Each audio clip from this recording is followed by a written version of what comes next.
Sedap. Indonesia pun lebih kaya dibandingkan bahasa Melayu yang digunakan di Malaysia. Kamus Besar Bahasa Indonesia edisi kelima berisi 127.000 lembar. Bismillahirrahmanirrahim. Assalamualaikum dan salam sejahtera. Selamat datang dan terima kasih saya ucapkan kepada kalian yang sudi datang ke channel ini. Saya doakan kalian semua sentiasa dalam keadaan sehat dan sukses dalam apa jua bidang yang kalian usahakan, serta sentiasa mendapat keridhaan daripada Allah Subhanahu wa taala dan dimurahkan rezeki yang berlipat-lipat kali ganda. Baiklah, hari ini saya ada satu video yang saya ingin kongsi bersama kalian, iaitu berkaitan dengan bahasa. Video ini saya ambil daripada satu channelnya Kiki Koto. Yang belum subscribe channelnya, silakan subscribe, sebab banyak dia punya video-video yang berkaitan dengan Indonesia, berkaitan dengan kebudayaan Indonesia ataupun apa-apa yang berkaitan dengan Indonesia lah. Okey, video kali ini tajuknya sangat popular. Akankah bahasa Indonesia menjadi bahasa rasmi di Malaysia? Ya, jom kita tengok video ni.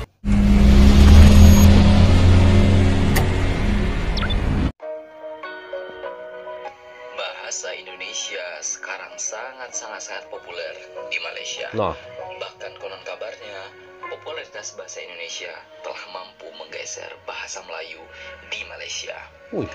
Lalu apa sebenarnya yang menyebabkan tingginya popularitas bahasa Indonesia di Malaysia? Tonton videonya sampai habis. tengok sampai habis. Saya pun mau tahu juga apa uniknya bahasa Indonesia ni. 2014, saya sedang berada di apartemen teman saya bernama Nur. Nur ini adalah gadis manis yang berasal dari negeri jiran Malaysia. Pada saat itu, ia sedang menceritakan masalah pribadinya kepada saya sambil menangis terseduh-seduh. Tentu saja, sebagai teman yang baik, saya mendengarkan curahan hatinya dengan penuh perhatian. Beberapa kali saya menenangkannya dan memberikannya kalimat penyemangat. Namun tiba-tiba Nur mengucapkan sesuatu yang membuat saya ikutan menjadi mellow dan tanpa sadar menyemangatinya dengan bahasa Indonesia. Untuk informasi saja, saya dan Nur selalu menggunakan bahasa Inggris. Kami jarang menggunakan bahasa Indonesia ataupun bahasa Melayu Malaysia karena takut terjadinya miskomunikasi yang menimbulkan kesalahpahaman. Saya menyatakan kepada Nur, permasalahan yang kamu alami saat ini memang berat, tapi jangan menyerah. Jangan pernah berpikir bahwa Allah meninggalkan kamu. Ingat saja bahwa sehabis gelap terbitlah terang. Kamu akan dapat mengambil hikmah dari permasalahan-permasalahan ini setelahnya. Percayalah. Entah bagaimana ucapan saya justru membuat Nur yang sedang menangis langsung tertawa kencang. Camne lah, kau ni tengah baca puisi ke? Saya yang bingung akhirnya menanyakan kepada Nur maksud perkataan dia. Menurut gadis itu, bahasa Indonesia yang saya ucapkan sangat puitis, sehingga saya terdengar seperti sedang membaca puisi. What? Ternyata untuk sebagian masyarakat Malaysia, bahasa formal Indonesia terdengar cukup indah di telinga mereka. Pelafalan huruf A dalam bahasa Indonesia bagi mereka terdengar seperti bahasa Melayu klasik, sehingga terdengar lebih murni. Sedangkan di Malaysia, kebanyakan melafalkan huruf A-nya menjadi E. Kejadian lainnya terjadi 1 tahun yang lalu. Salah satu kolega saya dari Malaysia yang kebetulan sedang visit ke kantor Jakarta ikut berkumpul bersama menonton video YouTube yang tersambung ke TV kantor.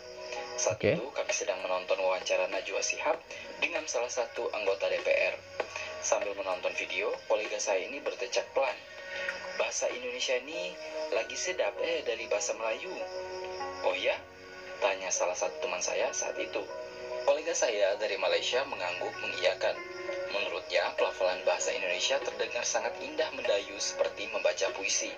Penggunaan kiasan-kiasan sastra puisi pun banyak digunakan dalam kehidupan sehari-hari yang sangat jarang digunakan oleh masyarakat Malaysia. Selain itu, bahasa Indonesia pun digunakan secara penuh oleh rakyat Indonesia. Pada wawancara Najwa Shihab ini misalnya, semua orang menggunakan bahasa Indonesia tanpa adanya campuran dari bahasa Inggris. Menurut kolega saya, hal itu sangatlah jarang terjadi di Malaysia. Bahasa rojak atau campuran bahasa Melayu dan bahasa Inggris sudah sangat mengakar tajam dalam keseharian rakyat Malaysia, sehingga membuat bahasa Melayu tidak lagi menjadi murni. Bahasa rojak ini tidak hanya digunakan oleh rakyat biasa, tetapi juga pejabat negara dan beberapa presenter TV resmi di Malaysia.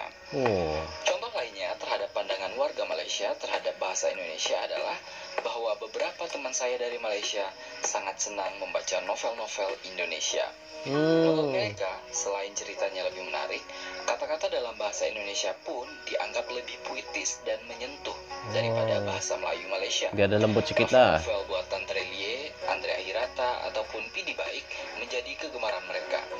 Oleh karena itu, kapanpun ada kenalan mereka yang ingin pergi ke Indonesia, mereka selalu meminta dibawakan novel Indonesia ke Malaysia. Selain novel, film-film dan lagu-lagu Indonesia tentu saja menjadi kegemaran mereka. Saat AADC 2 tayang beberapa tahun lalu, teman Malaysia saya tiba-tiba menjadi terobsesi dengan puisi-puisi Indonesia. Ya, terima kasih pada Cinta dan Rangga atas hal tersebut. Saya yang penasaran dengan fenomena ini pernah iseng mengetik kata bahasa Indonesia puitis atau bahasa Indonesia sedap di pencarian Twitter. Hasilnya ada beberapa tweet dari warga Malaysia yang mengkonfirmasi beberapa pengalaman saya di atas. Nah ini sedap jadi lembut dalam bahasa puisi. Tapi memang betul lah, dia ada lembut sikit dah.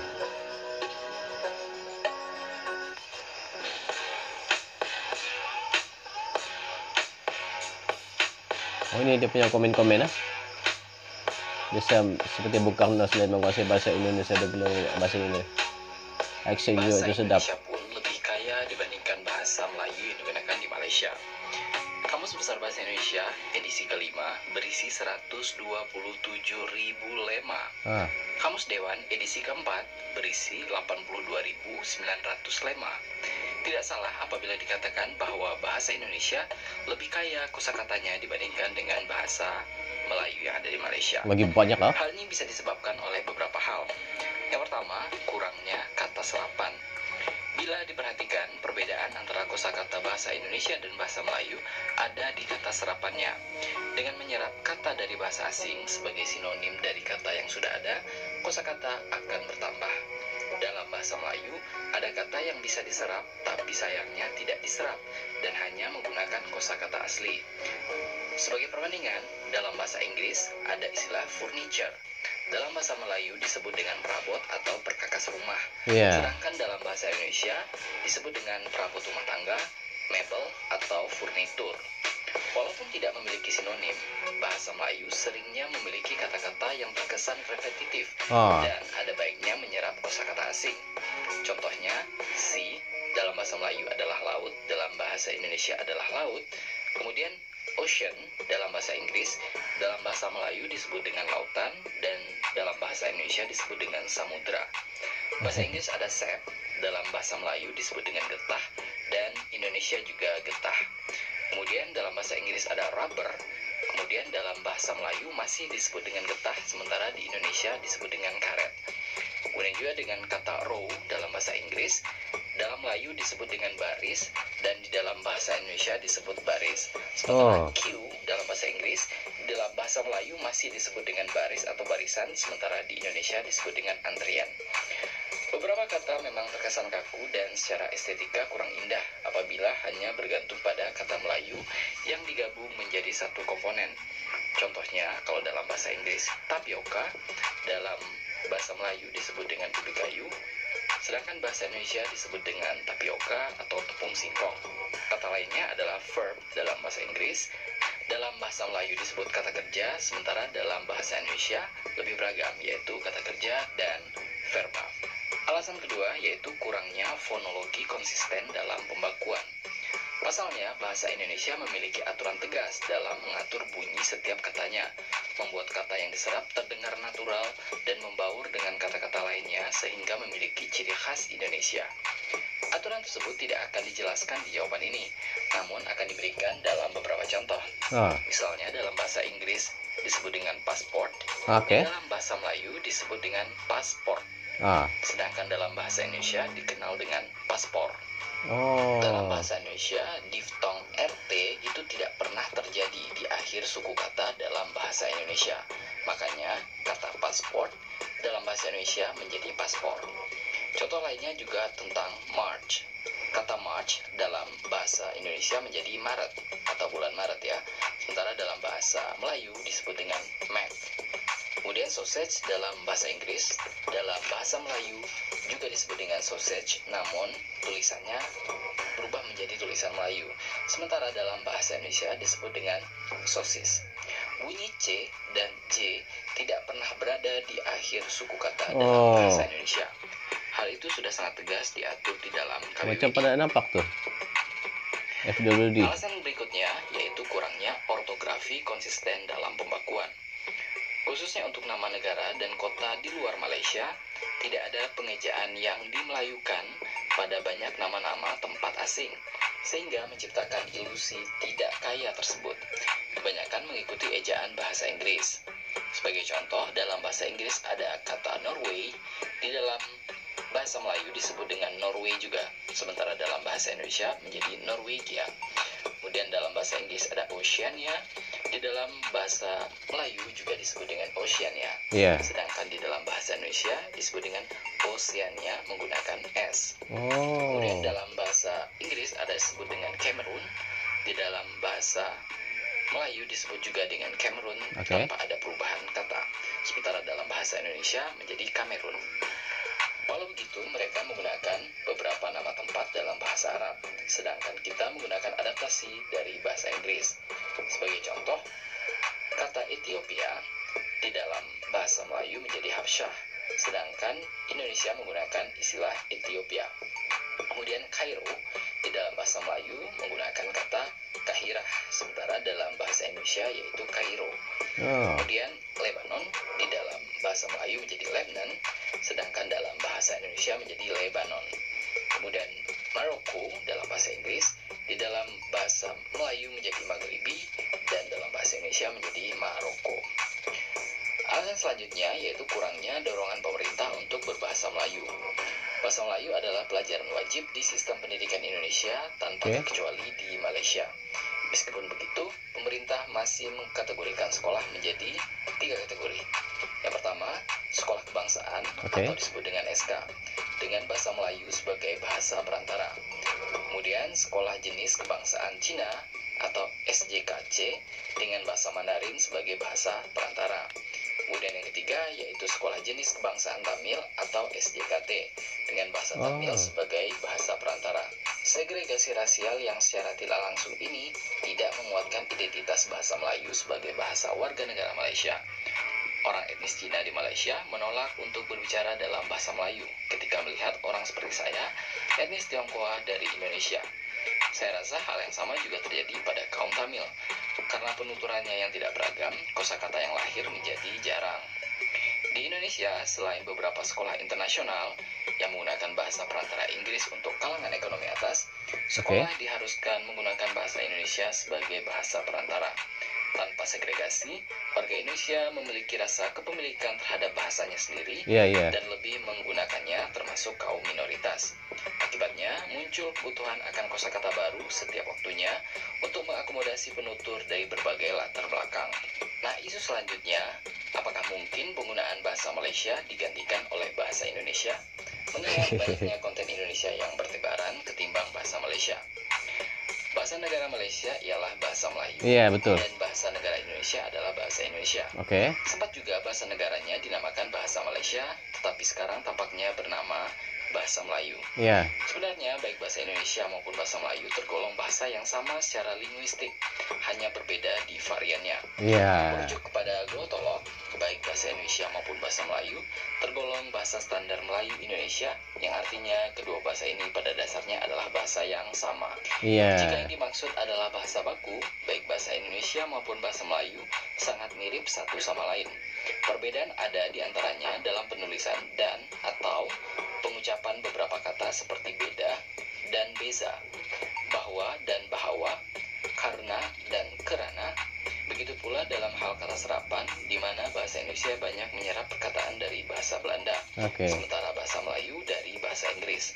Sebagai contoh, polisi dalam bahasa Indonesia itu berasal dari bahasa Belanda, politi, dan polis dalam bahasa Melayu, dalam bahasa Inggris adalah polis. Kemudian tas dalam bahasa Indonesia berasal dari kata Belanda yaitu tas, dan bag dalam bahasa Melayu berasal dari bahasa Inggris bag. Perbedaan sangat kentara apabila dituturkan dalam keseharian. Sebenarnya bukan hanya antara Indonesia dan Malaysia. Ya. Antar daerah di masing-masing negara pun terdapat perbedaan cara bertutur. Oke. Misalnya, Betul. penuturan bahasa Indonesia asal Jakarta akan berbeda cara bertuturnya dengan penutur bahasa Indonesia asal Medan. Oh. Menjawab pertanyaan, apakah bahasa Indonesia akan menggantikan bahasa Melayu di Malaysia? Pastinya jawabannya adalah bisa ya dan bisa tidak. Yalah. Namun, tidak bisa dipungkiri bahwa pengaruh bahasa Indonesia, terutama dalam ragam bahasa gaul atau slang, mungkin saja akan mempengaruhi penuturan bahasa Melayu di Malaysia. Tidak mustahil.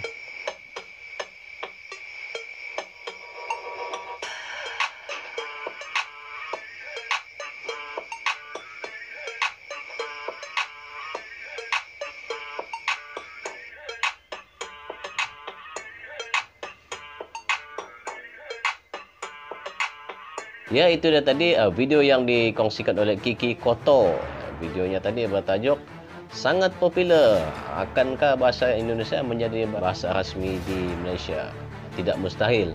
Sebab bahasa Indonesia banyak pengaruhnya di seluruh dunia. Bukan saja Malaysia, tapi di seluruh dunia. Bahasanya telah dinaikkan. Banyak negara menerima bahasa Indonesia. Bahasa Indonesia telah pun dikenali oleh negara-negara luar. Di Malaysia, bahasa Indonesia ini banyak dipengaruhi oleh Indonesia disebabkan oleh faktor media sosial. Tidak mustahil Indonesia akan digunakan pakai di Malaysia. Saya sebagai warga negara Malaysia masih mengakui bahasa yang saya gunakan adalah terbaik untuk diri saya sendiri. Kita masih lagi saling memahami antara satu negara dengan negara yang lain. Kita masih lagi memahami sama ada kita bertutur dalam bahasa Melayu ataupun bahasa Indonesia itu sendiri. Subscribe dan komen pendapat kalian di ruangan di bawah untuk kita sama-sama bincang kenaan dengan video ini. Baiklah, itu saja untuk video kali ini. Kita jumpa lagi di video akan datang. Assalamualaikum.